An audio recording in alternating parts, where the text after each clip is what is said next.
Salam putra-putri kerajaan surga yang disayang oleh Tuhan. Seri pesan pengembalaan ke-53 kali ini, temanya adalah angin corona pasti sirna.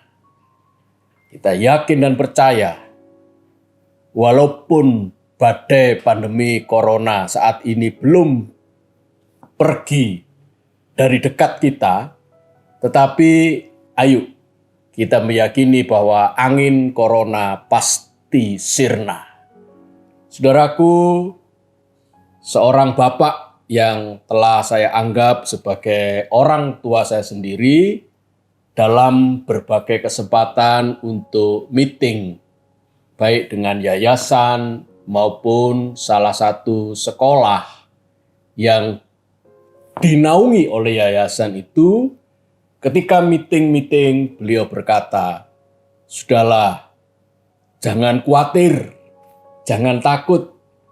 Corona ini hanya seperti angin yang berembus dan melewati kita." Memang beberapa staf dan juga anak-anak asuh kami ada beberapa yang terkena dan positif penyakit dari COVID-19 ini. Tetapi beliau selalu memberikan kami sebuah harapan, sebuah peneguhan bahwa ini hanya seperti angin. Dan darah Yesus, kasih Tuhan Yesus menyelimuti kita, sehingga angin corona ini hanya lewat saja dan pasti sirna. Saudaraku, kita merenungkan apa pandangan Rasul Paulus soal penyakit, soal duri dalam daging yang kita ketahui itu adalah penyakit yang diderita oleh Rasul Paulus. 2 Korintus pasal 12 ayat 7 sampai 10. Bunyinya demikian. 2 Korintus 12 ayat 7 sampai 10. Dan supaya aku jangan meninggikan diri karena penyataan-penyataan yang luar biasa itu, maka aku diberi suatu duri di dalam dagingku, yaitu seorang utusan iblis untuk menggocoh aku, supaya aku jangan meninggikan diri. Tentang hal itu aku sudah 3 kali berseru kepada Tuhan, supaya utusan iblis itu mundur daripadaku. Tetapi jawab Tuhan kepadaku, "Cukuplah kasih karuniaku bagimu, sebab justru dalam kelemahanlah kuasaku menjadi sempurna. Sebab itu terlebih suka aku, Paulus, bermegah atas kelemahanku, supaya kuasa Kristus turun menaungi aku. Karena itu aku senang dan rela dalam kelemahan, di dalam siksaan, di dalam kesukaran, di dalam penganiayaan dan kesesakan oleh karena Kristus. Sebab jika aku lemah, maka aku kuat." Amin. Saudaraku yang dikasihi oleh Tuhan, bahwa surat ini ditulis oleh Rasul Paulus, yaitu 2 Korintus, berlatar belakang ketika itu Rasul Paulus menunda kunjungan yang kedua di jemaat Korintus. Dan itu membuat Paulus menyesal, saudara. Kenapa menyesal? Karena dengan penundaan waktu dia mengunjungi lagi jemaat di Korintus, maka terjadi perubahan besar di jemaat itu. Kenapa? Karena banyak rasul-rasul palsu yang menyusup di jemaat Korintus. Mereka di samping mengajarkan ajaran palsu, Yesus yang lain, roh yang lain, tetapi juga mengguncang jemaat itu dengan fitnah kepada Rasul Paulus. Saudaraku, ada 3 tujuan Rasul Paulus menulis surat 2 Korintus. Yang pertama-tama ditujukan pada sebagian besar jemaat di Korintus yang masih loyal, masih setia kepada Rasul Paulus. kepada ketokohannya dan pengaruhnya yang luar biasa di tengah-tengah jemaat itu. Tetapi juga surat 2 Korintus ini sebagian juga ditujukan untuk menegur dengan keras rasul-rasul palsu itu yang menyusup di tengah-tengah jemaat di Korintus. Lalu yang ketiga, Rasul Paulus menunjukkan kepada orang-orang minoritas yang mulai terpengaruh oleh rasul-rasul palsu yang telah menyusup mempengaruhi mereka. Karena itu kita menemukan bagaimana Rasul Paulus diizinkan oleh Tuhan. Pertama-tama diizinkan melihat sebuah vision yang luar biasa. Di langit yang ketiga itu dia boleh melihat, menatap sendiri bagaimana keagungan Tuhan dan bahasa-bahasa yang dia dengar yang katanya tidak boleh disampaikan kepada manusia karena bahasa itu terlalu suci dan hanya ada di sorga sana, saudara. Dan lalu kita lihat di ayat yang ke-7, supaya aku jangan meninggikan diri karena penyataan-penyataan vision yang luar biasa itu, maka Paulus diberikan sakit yang luar biasa, yaitu duri di dalam dagingnya. Penyataannya yang luar biasa yang dilihat oleh Paulus, tetapi juga duri dalam daging itu betul-betul luar biasa sakitnya, saudara. Maka kita belajar yang pertama. Poin ini kita tahu bahwa sakit itu bukan penyebab dosa. Memang di sisi yang lain, saudara, supaya orang itu bertobat, Tuhan mengizinkan dia sakit. Banyak raja-raja yang ditulis dalam Perjanjian Lama mengalami sakit. Karena memang dia berdosa, bersalah kepada Tuhan. Bahkan Miriam ketika bersalah kepada Musa, Tuhan memberikan penyakit kusta yang luar biasa kepada Miriam sampai dia minta ampun kepada Musa.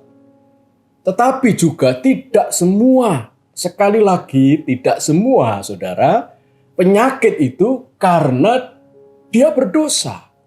Jadi jangan menjudge teman-teman kita yang sedang mengalami sakit corona itu karena dia berdosa. Contohnya jelas, Rasul Paulus diizinkan mengalami duri dalam daging atau penyakit. Karena apa? Supaya Rasul Paulus jangan meninggikan diri. Saudaraku, tadi saya sebutkan bahwa surat 2 Korintus ditujukan kepada mayoritas mereka yang masih loyal kepada Paulus.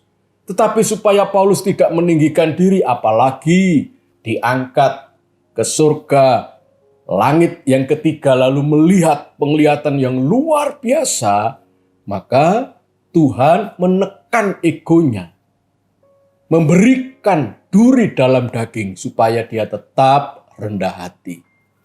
Rasul Paulus banyak membela diri di 2 Korintus ini.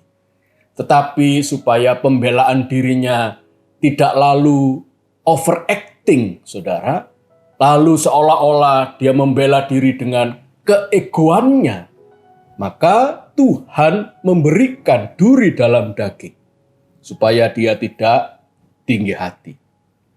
Duri dalam daging atau penyakit ini luar biasa dirasakan oleh Paulus. Karena 3 kali dia berseru kepada Tuhan di ayat yang ke-8 itu menunjukkan 3 kali keinginan Paulus untuk sembuh. Tetapi 3 kali berseru supaya utusan iblis ini yang diizinkan oleh Tuhan untuk mengganggu dia di dalam dagingnya, Tuhan tidak menjawab doa Paulus supaya sembuh. Saudara, ini pergumulan yang berat untuk seorang rasul yang luar biasa. Di tengah-tengah dia ingin membela dirinya dan memberikan peneguhan kepada jemaat Korintus yang pada waktu itu digoncang oleh rasul-rasul palsu, yang memang bertikai dengan Rasul Paulus pada waktu itu, saudara. Tetapi Rasul Paulus di tengah-tengah keadaan yang demikian justru mengalami sakit yang berat. 3 kali berdoa, 3 kali Tuhan tidak menjawab. Saudaraku, di ayat 9, justru jawaban Tuhan bukan menyembuhkan, tetapi cukuplah kasih karuniaku bagimu, sebab justru dalam kelemahanlah kuasaku menjadi sempurna. Saudara, kuasa Kristus lebih jauh berguna daripada kesembuhan Paulus. Saudara, ini memang tidak bisa masuk dalam akal kita. Paulus luar biasa. Banyak orang yang sakit, bahkan mati, dibangkitkan lagi oleh Paulus, saudara. Saudara, dia banyak membuat oleh kemurahan Tuhan dan kuasa Tuhan, banyak membuat mujizat-mujizat. Tetapi justru dirinya sendiri ketika dia berdoa tidak sembuh. Dan jawaban Tuhan itu berbeda dengan kebutuhannya. Seolah-olah jawaban Tuhan dan kebutuhannya tidak sinkron, saudara. Barangkali kita juga mengalami hal yang demikian. Kita memohon A, tapi Tuhan memberikan B. Kita memohon B, justru Tuhan memberikan A, saudara. Tuhan memang tidak akan pernah bisa kita masukkan dalam pengertian kita yang terbatas. Buktinya justru jawaban Tuhan, kasih karuniaku itu lebih berguna daripada kesembuhanmu, Paulus. Dan Paulus sadar, saudara, bahwa lebih daripada kebutuhannya untuk sembuh, dia harus merasa cukup dan legowo bahwa kasih karunia Tuhan itu sudah lebih daripada cukup untuk dia terima. Saudara, perlu kita ketahui bahwa surat 2 Korintus ini ditulis pada akhir tahun 55 Masehi. Atau kalaupun itu meleset waktunya, barangkali dimulai atau awal tahun 56, saudara. Menurut catatan gereja, Rasul Paulus dihukum mati di tahun 67. Catatan Alkitab kita sangat terbatas. Apa yang dialami oleh Rasul Paulus setelah dia menulis di tahun 55 sampai dia dieksekusi tahun 67. Kita tidak tahu 12 tahun itu apakah Tuhan lalu mencabut duri dalam daging, ataukah selama 12 tahun itu Rasul Paulus masih bergumul dengan penyakitnya. Hunus, siapa yang tahu? Tidak ada. Karena tidak ada catatan dalam Alkitab. Saudara, seumpama Rasul Paulus tetap berada dalam kondisi yang demikian 12 tahun. Wow, alangkah tekun, tabah, dan sabarnya Rasul yang luar biasa ini. Dia lebih memegang, lebih percaya dan bergantung kepada kasih karunia Tuhan daripada kesembuhannya sendiri. Ayat 10, karena itu aku senang dan rela di dalam kelemahan, dalam siksaan, dalam kesukaran, dalam aniaya dan kesesakan seperti ini. Tadi saya katakan bahwa kalau seandainya 12 tahun itu dia masih bergumul, dia berkata apa? Aku senang, aku rela dalam keadaan seperti ini. Sebab jika aku lemah, maka aku kuat. Saudaraku, Paulus belajar arti kata kuat. Arti kata kuat bukan berarti seseorang itu kuat mengalami dan menanggung sakit, siksaan, derita, dan aniaya. Tidak, saudara. Tetapi Paulus pada akhirnya belajar dari rasa sakit yang begitu luar biasa. Arti kata kuat adalah justru kalau dia lemah, tetapi dinaungi oleh kasih karunia Tuhan, itulah saat-saat dia kuat. Saudaraku, kembali kepada statement seorang bapak yang saya anggap sebagai orang tua saya sendiri, yang berkata bahwa lebih daripada angin corona yang lewat, maka beliau berkata, kasih Tuhan, darah Yesus itu menyelimuti kita, menjadi selubung yang kuat dan angin corona itu pasti sirna. Di dalam kelemahanlah aku kuat. Angin corona bukan sirna karena penyakit itu lenyap tiba-tiba, bukan saudara. Tetapi angin corona itu sirna dalam hidup kita karena kita sudah belajar arti kuat di dalam Tuhan. Mari kita terima pewahyuan ini dan Tuhan memberkati kita, saudara. Kita akan nyanyikan pujian, Ku tak akan menyerah.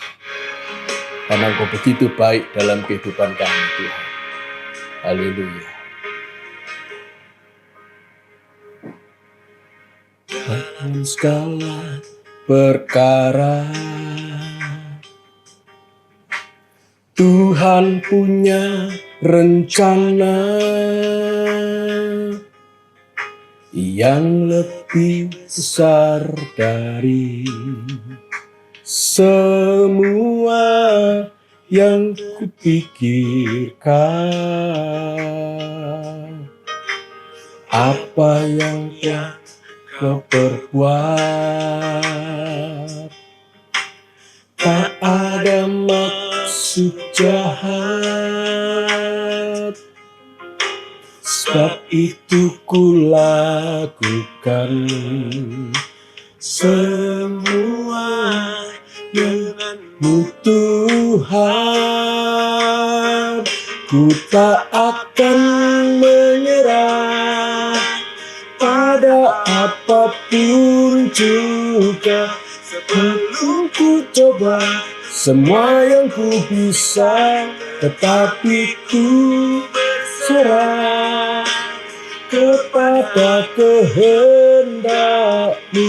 Hatiku percaya Tuhan punya rencana. Hati kami percaya Engkau punya rencana yang indah dalam hidup kami, Tuhan. Angin corona pasti sirna. Apa yang menjadi pergumulan hidup kami, seperti Rasul Paulus, ketika pengertiannya dibuka oleh Tuhan, kasih karunia Tuhan lebih daripada cukup di dalam kehidupan kami, maka kami akan kuat melewati semuanya itu. Dan kami tidak akan menyerah, karena kami tahu Tuhan baik dalam kehidupan kami. Terima kasih Tuhan, berkat dari Allah Bapa, Putra dan Roh Kudus memberkati kami. Di dalam nama Tuhan Yesus kami berdoa. Amin. Amin. Sampai bertemu kembali saudara dalam seri pesan pengembalaan yang akan datang. Haleluya.